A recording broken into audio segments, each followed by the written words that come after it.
ನಮಸ್ಕಾರ ಫ್ರೆಂಡ್ಸ್. ಹೌದು, S P C ಗೊತ್ತು, ಎಮ್ ಎಸ್ ಸಿ ಗೊತ್ತು, ಪ್ಯಾರೆಟೋ ಚಾರ್ಟ್ ಗೊತ್ತು, 7QC ಟೂಲ್ಸ್ ಗೊತ್ತು, ಗ್ರಾಫ್ ಹಾಕೋದು ಗೊತ್ತು, ಎಲ್ಲ ಗೊತ್ತು. ಆದರೆ ಈ ಟೂಲ್ಸ್ನ ಎಲ್ಲಿ ಯೂಸ್ ಮಾಡಬೇಕು? ನಾನು ಸಿಕ್ಸ್ ಸಿಗ್ಮಾ ಕೋರ್ಸ್ ಮಾಡ್ತಾ ಇದ್ದೀನಿ, ಇಲ್ಲ ಸಿಕ್ಸ್ ಸಿಗ್ಮಾ ಪ್ರಾಜೆಕ್ಟ್ನ ಲೀಡ್ ಮಾಡ್ತಾ ಇದ್ದೀನಿ, ಇಲ್ಲ ನಾನು ಯಾವುದೋ ಒಂದು ಅನಾಲಿಸಿಸ್ ಮಾಡ್ತಾ ಇದ್ದೀನಿ. ಯಾವ ಫೇಸಲ್ಲಿ ಯಾವ ಟೂಲ್ನ ಯೂಸ್ ಮಾಡಬೇಕಂತ ಗೊತ್ತಿಲ್ಲ ಅಂತ ಹೇಳಿದ್ರೆ ನಾವು ಇದರ ಬಗ್ಗೆ ತಿಳ್ಕೊಂಡು ಯೂಸ್ ಇಲ್ಲ, ಈ ಟೂಲ್ಸ್ ಬಗ್ಗೆ ತಿಳ್ಕೊಂಡು ಯೂಸ್ ಇಲ್ಲ. ನಾವು ಇಂಪ್ಲಿಮೆಂಟ್ ಮಾಡಬೇಕು ಅಂತ ಇದ್ದರೆ ನಮಗೆ ಫಸ್ಟ್ ಆಫ್ ಆಲು ಈ ಟೂಲ್ಸ್ನ ಎಲ್ಲಿ ಯೂಸ್ ಮಾಡಬೇಕಂತ ಗೊತ್ತಿರಬೇಕು. ಫ್ರೆಂಡ್ಸ್, ನಾನು ಇವತ್ತು ನಿಮಗೆ ಒಂದು ಕ್ಲಾರಿಟಿ ಅಂತಲೇ ಹೇಳ್ಬೋದು. ನಿಮ್ಗೆ ಯಾವ ಫೇಸಲ್ಲಿ ಯಾವ ಟೂಲ್ಸ್ನ ನೀವು ಯೂಸ್ ಮಾಡಿ ಒಂದು ಫೇಸ್ನ ಡಿಫೈನ್ ಮಾಡೋದು ಹೇಗೆ ಮತ್ತು ಯಾವ ಟೂಲ್ಸ್ನ ಯೂಸ್ ಮಾಡಬೇಕು ಅಂತ ಹೇಳ್ತೀನಿ.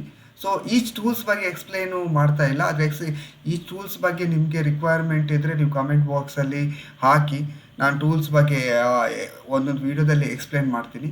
ಫ್ರೆಂಡ್ಸ್, ಒಂದು 10 ಮಿನಿಟ್ಸ್ ಡೈಲಿ ಲರ್ನಿಂಗ್ ಕಡೆ ಫೋಕಸ್ ಮಾಡಿ. ಮಾರ್ನಿಂಗ್ಸ್ ಈ ಲರ್ನಿಂಗ್ ವೀಡಿಯೋಸ್ ನೋಡಿ. ನೀವು ಕಂಪನಿಗೂ ಹೋಗೋ ಮುಂಚೆ ನೋಡೋದ್ರಿಂದ ನೀವು ಕಂಪನಿಯಲ್ಲಿ ಅದನ್ನು ಇಂಪ್ಲಿಮೆಂಟ್ ಮಾಡ್ಬೋದು. ನಿಮ್ಮ ಕಂಪನಿಯಲ್ಲಿ ಒಂದು ಗ್ರೇಡ್ ಇಂಪ್ರೂವ್ಮೆಂಟ್ ಆಗುತ್ತೆ, ನಿಮ್ಮ ಇಂಟೆಲೆಕ್ಚುಯಲ್ ಲೆವೆಲ್ ಇಂಪ್ರೂವ್ ಆಗುತ್ತೆ. ಸೊ ಕಂಪನಿಯಲ್ಲಿ ನಿಮ್ಮ ಒಂದು ಇಂಪ್ರೆಷನ್ ಚೆನ್ನಾಗಿರುತ್ತೆ. ಫ್ರೆಂಡ್ಸ್, ಹಾಗಾದರೆ ಸ್ಲೈಡ್ಗೆ ಹೋಗೋಣ. ಸೊ ನಾವು ಇವತ್ತು ಇಲ್ಲಿ ನಾವು ಕಲಿಯೋಕ್ಕೆ ಹೋಗ್ತಾ ಇರೋದು ಸಿಕ್ಸ್ ಸಿಗ್ಮಾ ಫೇಸಸ್ಸು. ನಿಮ್ಗೆ ಗೊತ್ತಿರ್ಬೋದು, ನಾನು ಪ್ರೀವಿಯಸ್ ವೀಡಿಯೋದಲ್ಲೂ ಅದನ್ನೇ ಹೇಳಿದೆ. ಇನ್ನೊಂದು ಸಲ ರೀಕಾಲ್ ಮಾಡುವ. ಒಂದು ಸಬ್ಜೆಕ್ಟ್ನ 10 ಸಲ ರೀಕಾಲ್ ಮಾಡಿದ್ರೆ ಪರ್ಮನೆಂಟ್ ಆಗಿ ನಮ್ಮ ಮೈಂಡಲ್ಲಿ ತುಂಬ ದಿವಸ ಇರುತ್ತೆ. ಒಂದು ದಿವಸ ನಾವು ನೋಡ್ಕೊಂಡು ಬಿಟ್ಬಿಟ್ಟಿದ್ವಿ ಅಂತ ಹೇಳಿದ್ರೆ ಸೊ ಅದಷ್ಟು ನೆನಪಿರಲ್ಲ ನಮಗೆ. ಒಂದು 10 ನಿಮಿಷ ಆದಮೇಲೆ ಮರೆತು ಹೋಗೋ ಚಾನ್ಸಸ್ ಇರುತ್ತೆ. ಸೊ ಯಾವ ಟೂಲ್ನ ಯಾವ ಫೇಸಲ್ಲಿ ಯೂಸ್ ಮಾಡ್ತಾರೆ, ಅನ್ವಯವಾಗುತ್ತೆ, ಹೇಗೆ ಡಿಫೈನ್ ಮಾಡೋಕ್ಕೆ ಹೆಲ್ಪ್ ಆಗುತ್ತೆ ಅಂತ ನಾವು ಈ ವಿಡಿಯೋದಲ್ಲಿ ತಿಳ್ಕೊಳ್ಳೋಣ. ನಮಸ್ಕಾರ ಫ್ರೆಂಡ್ಸ್, ನನ್ನ ಹೆಸರು Ranjan Kumar. Quality is trust, learn with Ranjan ನಮ್ಮ ಚಾನಲ್ಗೆ ಸ್ವಾಗತ. ಸೇಫ್ಟಿ ಫಸ್ಟ್, ಕ್ವಾಲಿಟಿ ಮಸ್ಟ್ ನಮ್ಮ ಗೋಲು. ನನ್ನ ಹೆಸರು Ranjan Kumar. So 14+ year experience in ಕ್ವಾಲಿಟಿಯಲ್ಲೇ. ಸೊ ಅದರ ಜಪಾನೀಸ್ ಬೇಸಲ್ಲೇ 10 ಇಯರ್ಸ್ ನಾನು ವರ್ಕ್ ಮಾಡಿದ್ದೀನಿ ಜಪಾನೀಸೊಂದಿಗೆ, ಮತ್ತು US ಬೇಸ್ MNC ಕಂಪನಿಯಲ್ಲಿ ವರ್ಕ್ ಮಾಡಿದ್ದೀನಿ. ಓಕೆ, ಸೊ ಇದರ ಸಮ್ ಮೆಮೊರೀಸ್ ಫೋಟೋಸ್. ಅಂದರೆ ಕೆಲವರು ನಂಬಲ್ಲ, ಯಾಕಂದರೆ ಇವರು ಸುಮ್ಮನೆ ಹೇಳ್ತಾ ಇದ್ದಾನೆ 10 ವರ್ಷ ಕೆಲಸ ಮಾಡಿದ್ದಾನೆ ಜಪಾನೀಸೊಂದಿಗೆ ಅಲ್ಲ ಅಂತ ಹೇಳ್ತಾರೆ. So but some of the memories ನಮ್ಮ ಹಾಕಿರೋದು. ಸೊ ಈಗ ಹೋಗೋಣ. ಸಿಕ್ಸ್ ಸಿಗ್ಮಾ ಫೇಸಸ್ ಯಾವುದಂತ ಫಸ್ಟ್ ತಿಳ್ಕೊಳ್ಳೋಣ, ಒಂದು ರೀಕಾಲ್ ಮಾಡೋಣ. ಟೋಟಲ್ 5 ಫೇಸಸ್ ಇದೆ. ಫಸ್ಟ್ ಫೇಸು ಡಿಫೈನು, 2ನೇ ಫೇಸು ಮೆಜರು, 3ನೇ ಫೇಸು ಅನಲೈಸ್, 4ನೇ ಫೇಸು ಇಂಪ್ರೂವ್, 5ನೇ ಫೇಸ್ ಕಂಟ್ರೋಲ್.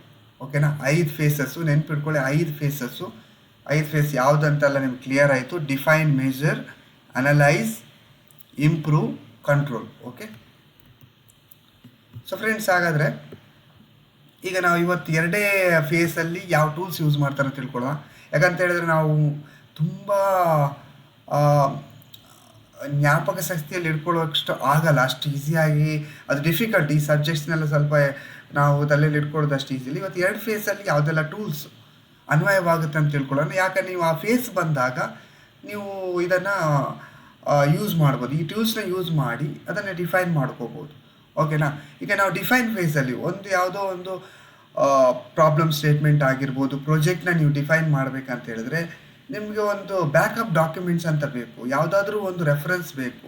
ಆಗ ನೀವು ಯಾವ ಥರ ಅದನ್ನು ಡಾಟಾ ಕಲೆಕ್ಟ್ ಮಾಡಿ ಅದನ್ನು ಒಂದು ಡಿಫೈನ್ ಮಾಡಬೇಕಂದ್ರೆ ಸಮ್ ಟೂಲ್ಸ್ ಬೇಕು. ಡೈರೆಕ್ಟಾಗಿ ಹೋಗಿ ನೀವು ಡಾಟಾ ತೊಗೊಂಡು ಹೇಳಿದರೂ ಆಗಲ್ಲ, ಯಾಕಂದ್ರೆ 1000 ಡಾಟಾ ಇರುತ್ತೆ. ನೀವು ಒಂದು ಕನ್ಕ್ಲೂಷನ್ ಬರಬೇಕು. ಕನ್ಕ್ಲೂಷನ್ ಬಂದ ಮೇಲೇ ನಾವು ಅದನ್ನು ಆ ಪ್ರಾಜೆಕ್ಟ್ನ ನಾವು ತೊಗೋಬೇಕಾ ಬೇಡವಾ ಅಂತ ಹೇಳ್ಬಿಟ್ಟು ಚಾಂಪಿಯನು ನಿಮ್ಮ ಕಂಪನಿಯಲ್ಲಿ ಯಾವ ಟಾಪ್ ಮ್ಯಾನೇಜ್ಮೆಂಟಲ್ಲಿ ಇರ್ತಾರೆ, MD ಆಗಿರ್ಬೋದು, CO ಆಗಿರ್ಬೋದು, ಅವ್ರಿಗೆ ಡಿಸಿಷನ್ ತೊಗೊಳ್ಳೋಕ್ಕೆ ಈಸಿ ಆಗುತ್ತೆ. ನಿಮ್ಮ ಪ್ರಾಜೆಕ್ಟ್ಗೆ ಅವ್ರು ಸಪೋರ್ಟ್ ಮಾಡ್ತಾರೆ. ಸೊ ಹಾಗಾದರೆ ಡಿಫೈನ್ ಫೇಸಲ್ಲಿ ನಾವು ಕ್ರಿಟಿಕಲ್ ಟು ಕ್ವಾಲಿಟಿ ಆಗಿರ್ಬೋದು, ಸ್ಕ್ಯಾಟರ್ ಪ್ಲಾಟ್ ಆಗಿರ್ಬೋದು, ಪ್ರಾಜೆಕ್ಟ್ ಚಾರ್ಟರ್ ಆಗಿರ್ಬೋದು, ವಾಯ್ಸ್ ಆಫ್ ಕಸ್ಟಮರ್ ಆಗಿರ್ಬೋದು, ಪ್ಯಾರೆಟೋ ಚಾರ್ಟ್ ಹಾಕ್ಬಿಟ್ಟು ನೀವು ಡಿಫೈನ್ ಮಾಡ್ಕೋಬೋದು. ಪ್ರೊಸೆಸ್ ಮ್ಯಾಪಿಂಗ್ ಮಾಡಿನೂ ನೀವು ಡಿಫೈನ್ ಮಾಡ್ಬೋದು. ಗ್ರಾಫ್ ಚಾರ್ಟ್ ಹಾಕ್ಬಿಟ್ಟು ನೀವು ಅಲ್ಲಿ ಕನ್ಕ್ಲೂಡ್ ಮಾಡಬೇಕು ಯಾವುದ್ರಲ್ಲಿ ಜಾಸ್ತಿ ಡಿಫೆಕ್ಟ್ಸ್ ಇದೆ ಮತ್ತು ಯಾವ್ದು ಕಡಿಮೆ ಇದೆ, ಯಾವುದನ್ನ ನಾವು ಫೋಕಸ್ ಮಾಡಬೇಕು, ಅದರ ಮೇಲೆ ನೀವು ಡಿಫೈನ್ ಮಾಡ್ಬೋದು. ಡಿಫೆಕ್ಟ್ ಲೊಕೇಶನ್ ಶೀಟ್ ಮೇಲೆ ನೀವು ಡಿಫೈನ್ ಮಾಡ್ಬೋದು. ಬ್ರೈನ್ ಸ್ಟಾರ್ಮಿಂಗ್ ಮಾಡಿಬಿಟ್ಟು ಯಾವುದು ಜಾಸ್ತಿ ಇಂಪ್ಯಾಕ್ಟ್ ಆಗ್ತಿದೆ, ಪ್ರಾಡಕ್ಟಿಗಾಗಿರ್ಬೋದು, ಕ್ವಾಲಿಟಿಗಾಗಿರ್ಬೋದು, ಅದರಲ್ಲಿ ತುಂಬ ಲಾಸಸ್ ಆಗ್ತಾ ಇದೆ, ಅದನ್ನು ಕೂಡ ಬ್ರೈನ್ ಸ್ಟಾರ್ಮಿಂಗ್ ಕಲೆಕ್ಟ್ ಮಾಡಿಬಿಟ್ಟು ನೀವು ಡಿಫೈನ್ ಮಾಡ್ಬೋದು. ಮಲ್ಟಿ ವೋಟಿಂಗಿಂದ ಮಾಡೋಕ್ಕಾಗತ್ತೆ. ಹಿಸ್ಟೋಗ್ರಾಮ್ಗಳಲ್ಲೂ ಕೂಡ ನೀವು ಡಿಫೈನ್ ಮಾಡೋಕ್ಕಾಗತ್ತೆ. ಕಾನೋ ಮಾಡೆಲ್ ಟೂಲ್ಸ್ನ ಯೂಸ್ ಮಾಡಿ ನೀವು ಇದನ್ನು ಡಿಫೈನ್ಸ್ ಫೇಸಲ್ಲಿ ನೀವನ್ನ ಒಂದು ಪ್ರಾಜೆಕ್ಟ್ನ ಡಿಫೈನ್ ಮಾಡ್ಬೋದು. 5W1H ಆಗಿರ್ಬೋದು, ಕಾಸ್ ಆ್ಯಂಡ್ ಎಫೆಕ್ಟ್ ಡಯಾಗ್ರಾಮ್ ಆಗಿರ್ಬೋದು. ಈಗ ನಾವು ಸೈಕಲ್ ಟೈಮ್ನ ರೆಡ್ಯೂಸ್ ಮಾಡಬೇಕಂತ ಹೇಳಿದ್ರೆ ಅದನ್ನು ನೀವು ಒಂದು 5-6 ಪ್ರೊಸೆಸ್ ಸೈಕಲ್ ಟೈಮ್ ತೊಗೊಂಡು ಅದಕ್ಕೆಲ್ಲ ಮಿಸ್ ಮ್ಯಾಚ್ ಇರುತ್ತೆ, ಒಂದೇ ಥರ ಸೈಕಲ್ ಟೈಮ್ ಇರಲ್ಲ. ಎಲ್ಲಿ ಸೈಕಲ್ ಟೈಮ್ನ ರೆಡ್ಯೂಸ್ ಮಾಡಬೇಕು ಅದನ್ನು ನೀವು ಡಾಟಾ ತೊಗೊಂಡು ನೀವು ಡಿಫೈನ್ ಫೇಸಲ್ಲಿ ಪ್ರಾಜೆಕ್ಟ್ನ ಡಿಫೈನ್ ಮಾಡ್ಕೋಬೋದು. Tack time, 5S, change out time. So ಈ ಥರ ಎಲ್ಲ ಟೂಲ್ಸು ನಮಗೆ ಹೆಲ್ಪ್ ಆಗುತ್ತೆ. ಇನ್ನೂ ಇದೆ, ಇದು ಇಷ್ಟು ಬೇಸಿಕ್ ಟೂಲ್ಸ್ ನಿಮಗೆ ತುಂಬ ಹೆಲ್ಪ್ ಆಗುತ್ತೆ ಒಂದು ಡಿಫೈನ್ ಫೇಸಲ್ಲಿ ಪರ್ಫೆಕ್ಟಾಗಿ ಒಂದು ಪ್ರಾಜೆಕ್ಟ್ನ ನೀವು ಡಿಫೈನ್ ಮಾಡೋಕ್ಕೋಸ್ಕರ. ಓಕೆನಾ? ನೀವು ಸಿಕ್ಸ್ ಸಿಗ್ಮಾ ಒಂದು ಪ್ರಾಜೆಕ್ಟ್ ಮಾಡ್ತೀರಾ ಅಂತ ಹೇಳಿದ್ರೆ ಚಾಂಪಿಯನ್ ಅಪ್ರೂವಲ್ ಬೇಕೇ ಬೇಕು. ಯಾಕಂತ ಹೇಳಿದ್ರೆ ಈ ಪ್ರಾಜೆಕ್ಟಿಂದ ಕಂಪನಿಗೆ ತುಂಬ ಬೆನಿಫಿಟು ಆಗುತ್ತೆ. ಅಲ್ಲಿ ಸಮ್ ಇನ್ವೆಸ್ಟ್ಮೆಂಟು ಇರುತ್ತೆ. ಕೆಲವರಿಗೆ ಟ್ರೈನಿಂಗ್ ಬೇಕಾಗುತ್ತೆ, ಕೆಲವರಿಗೆ ಅದರ ಬಗ್ಗೆ ನಾಲೆಜ್ ಬೇಕಾಗಿರ್ಬೋದು, ಮತ್ತು ಆ ಪ್ರೊಸೆಸ್ನ ಕರೆಕ್ಟಾಗಿ ನಾವು ಲೀಡ್ ಮಾಡಬೇಕು, ಮತ್ತು ಅಲ್ಲಿ ಸಮ್ ಅಪ್ರಿಷಿಯೇಷನ್ಸ್ ಇರುತ್ತೆ. ಸೊ ಆ ಥರ ಎಲ್ಲ ಇದ್ದಾಗ ಚಾಂಪಿಯನ್ ಹತ್ರ ನಿಮ್ಮ ಅಪ್ರೂವಲ್ ಇರಲೇಬೇಕು. ಚಾಂಪಿಯನ್ ಅಂತ ಹೇಳಿದರೆ ನಾನು ಹೇಳಿದ್ನಲ್ಲ, MD ಅವರು ಎಲ್ಲವರು ಕ್ಲಿಯರೆನ್ಸ್ ಕೊಡ್ತಾರೆ. ಓಕೆ, ಈ ಇನ್ವೆಸ್ಟ್ಮೆಂಟ್ ಮಾಡಿದ್ರೆ ಎಷ್ಟು ರಿಟರ್ನ್ ಬರುತ್ತೆ, ಇದರಿಂದ ಯಾರಿಗೆಲ್ಲ ಎಷ್ಟೆಷ್ಟು ಟ್ರೈನಿಂಗ್ ಇನ್ವೆಸ್ಟ್ಮೆಂಟ್ ಆಗುತ್ತೆ, ಎಲ್ಲ ಅದರಲ್ಲಿ ಬರುತ್ತೆ. ಸೊ ಅದಕ್ಕೋಸ್ಕರ ಈ ಟೂಲ್ಸ್ನ ಯೂಸ್ ಮಾಡಿ ನೀವು ಅಪ್ರೋಚ್ ಮಾಡಿ ಪ್ರಾಜೆಕ್ಟ್ಗೆ ತುಂಬ ಹೆಲ್ಪ್ ಆಗುತ್ತೆ. ಈಗ ನೆಕ್ಸ್ಟ್ ನಾವು ಹೋಗೋಣ ಮೆಜರ್ ಸ್ಟೇಜ್ಗೆ ಹೋಗೋಣ. ಮೆಜರ್ ಸ್ಟೇಜು ಫಸ್ಟ್ ನಾವು ಡಿಫೈನ್ ಮಾಡ್ಕೊಂಡ್ಬಿಟ್ವಿ. ಈಗ ಒಂದು ಪ್ರಾಜೆಕ್ಟ್ಗೆ ಡಿಫೈನ್ ಮಾಡ್ಕೊಂಡ್ಬಿಟ್ಟಿದ್ವಿ, ಅಲ್ಲಿ ಪ್ರಾಬ್ಲಮ್ ಸ್ಟೇಜ್ನ ಡಿಫೈನ್ ಮಾಡಿದ್ದೀವಿ. ಈಗ ಅದು ಫಸ್ಟು ನಾವು ಅದನ್ನು ಮೆಜರ್ ಮಾಡಬೇಕು. ಪ್ರೆಸೆಂಟ್ ಕಂಡೀಷನ್ ಏನಿದೆ, ಹೆಂಗೆ ನಡೀತಾ ಇದೆ. ಈಗ ಪ್ರೊಸೆಸ್ ಕ್ಯಾಪಬಿಲಿಟಿ ಆಗಿರ್ಬೋದು, 1 ಇರ್ಬೋದು, 0.9 ಇರ್ಬೋದು, 1.33 ಹತ್ರ ಇರ್ಬೋದು. ಅದು ಪ್ರೆಸೆಂಟ್ ನಾವು ಯಾವ ಲೆವೆಲ್ ಇದೆ ಅದನ್ನು ನಾವು ಮೆಜರ್ ಮಾಡಬೇಕು. ಒಂದು ಪ್ರಾಡಕ್ಟ್ನ ಮೆಜರ್ ಮಾಡೋ ಮುಂಚೆ MSS ಸ್ಟಡಿ, ಗೇಜ್ R&R ಅಂತ ಹೇಳ್ತೀವಿ, ಅದು ಬೇಕೇ ಬೇಕು. ಯಾಕಂತ ಹೇಳಿದ್ರೆ ಅವರು ಕೊಡುವಂಥ ಡಾಟಾ ಪಕ್ಕ ಅಕ್ಯುರೇಟ್ ಆಗಿರಬೇಕು. ಅದು ಮಿಸ್ಟೇಕ್ ಆಗಿಬಿಟ್ರೆ ನಿಮ್ಮ ಹೋಲ್ ಪ್ರಾಜೆಕ್ಟು ನೀವೇನು ಎಫರ್ಟ್ ಹಾಕ್ತೀರಾ ಅದು ನೀರಲ್ಲಿ ಹೋಮ್ ಹಾಕಿದಂಗೆ ಆಗುತ್ತೆ. ಸೊ ಮೆಜರ್ ಫೇಸಲ್ಲಿ almost MSA, gauge R&R very important. ಯಾವುದೋ ಒಂದು ನೀವು ಆ್ಯಕ್ಟಿವಿಟಿ ಮಾಡ್ತೀರಂತಂದರೆ MSA ಇಸ್ ವೆರಿ ಇಂಪಾರ್ಟೆಂಟು. ಮತ್ತು ಇದು VSM, ವ್ಯಾಲ್ಯೂ ಸ್ಟ್ರೀಮ್ ಮ್ಯಾಪಿಂಗ್ ಟೂಲ್ನ ಯೂಸ್ ಮಾಡ್ಕೊಂಡು ನೀವು ಮೆಜರ್ ಫೇಸ್ನ ನೀವು ಡಿಫೈನ್ ಮಾಡ್ಕೋಬೋದು.